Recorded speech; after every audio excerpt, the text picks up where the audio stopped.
PSBB ya, bagaimana amanat PP 21, prosesnya kan harus kita ngajukan kepada gubernur ngajukan kepada pusat melalui Kementerian Dalam Negeri.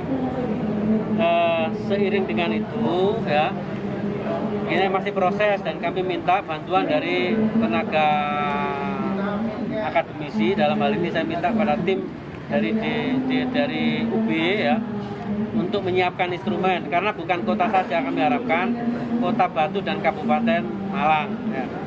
Sehingga ini masih setahap itu. Seiring dengan itu, berbarengan dengan itu, maka kami sudah membuat video ya. Sesungguhnya PSBB itu adalah amat sangat diperlakukan bagi Kota Malang.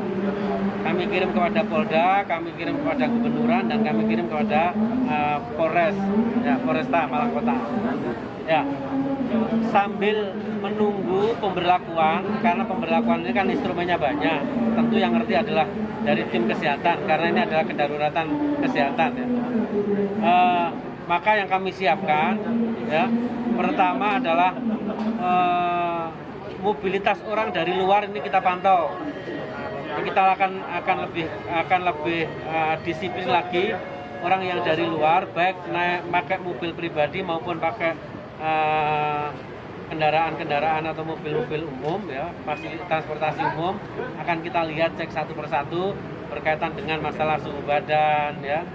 Dilihat kalau suhu badannya itu melebihi dari 38, maka sesuai dengan protap dari Dinas Kesehatan tentunya orang ini harus direkomendasikan kepada puskesmas terkait. Tadi ada 2 orang ya, tapi karena hanya direkomendasikan tidak dipantau, maka orang ini susah kendalinya. Maka tadi saya minta kepada Dinas Kesehatan, tolong ketika ada indikasi orang itu ke arah ke sana, langsung dari supir Dinas Kesehatan mengantarkan ke puskesmas terdekat ya, biar ada penanganan secara khusus, dan tujuannya di RT RW mana biar itu di tracing. Nah, karena kemungkinan besar nanti ada penumpukan, karena hari ini aja tadi saya lihat ya, saya ngetes langsung dengan tim tadi dari petugas di lapangan, itu sudah ada yang 38, itu kurang lebih tadi ada 4 atau 5, ditambah tadi yang 2. Tapi saya suruh transit 15 menit setelah itu ya, kita jumpai di pos pantau di Balai Arjosari, tadi ada 4 atau 5. Di Arjosari, Terminal Arjosari juga ada 1. Nah, menyiapkan orang-orang yang demikian, maka kami tadi juga sudah melihat ya, kesiapan berkaitan dengan rumah transit. 1 di Balai Diklat miliknya provinsi yang kami telah by phone sudah izin pada Pak Sek meminta kepada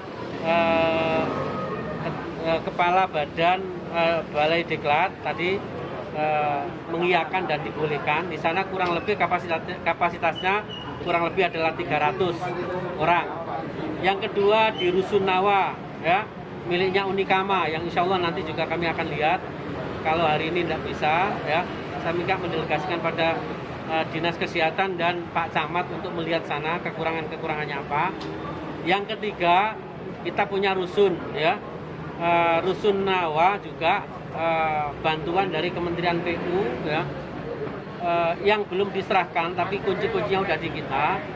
Itu nanti akan kita gunakan. Sana juga punya kamar kurang lebih ada 60 sampai 70. Nah, kira-kira kalau diakumulasi 1 kamar kita lihat mungkin 2 bed ya, maka kesiapan kita berkaitan dengan ruang transit antara 500 sampai 600, dan bisa jadi nanti bilangannya sampai kita siapkan sampai 1000. Tapi mudah-mudahan itu menunjukkan kesiapan kita saja, tapi itu mudah-mudahan tidak dipakai.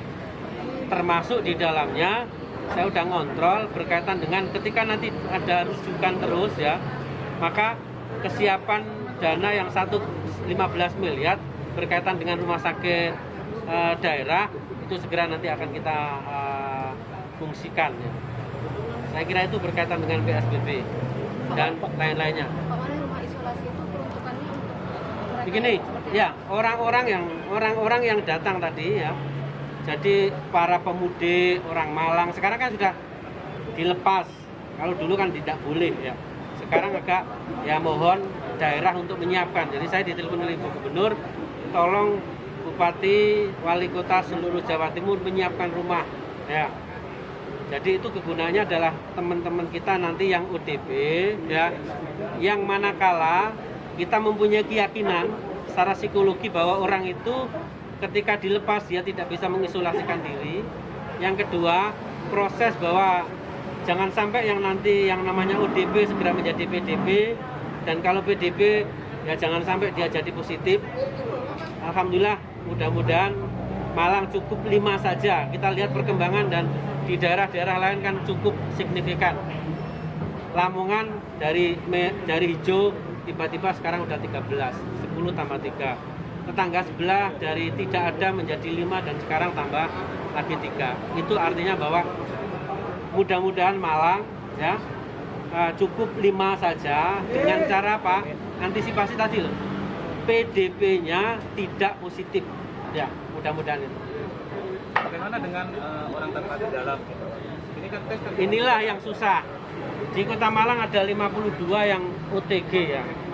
Dia bisa jadi positif tapi tidak punya gejala sama sekali. Inilah yang kemarin memang ini dalam kendalian dari Dinas Kesehatan. Orang-orang tadi memang harus mengisolasikan diri baik kepada keluarganya maupun masyarakat lain. Kalau sudah OTG ini sudah 14 hari diinkubasi, diisolasi, tentu harapan kami berarti kan dia sudah hari yang ke-16 ya, dia sudah bisa berinteraksi dengan itu. Maksud saya OTG yang pendatang. Bagaimana kalau misalnya pendatang itu tapi ternyata OTG? Ya makanya kalau nanti kan dilihat di tracing dia ya, kalau OTG tadi serahkan. Tadi udah saya sampaikan, orang ini kira-kira secara psikologi itu bisa mengisolasikan diri atau tidak. Kalau enggak, masuk lewat transit tadi.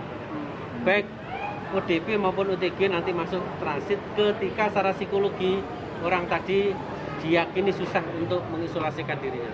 Pak Wali, terkait larangan penyemprotan disinfektan ke manusia Pak yang terhadap mohon maaf ya sekali lagi, jadi ada yang namanya disinfektan ini mungkin yang dari dinas kesehatan ya.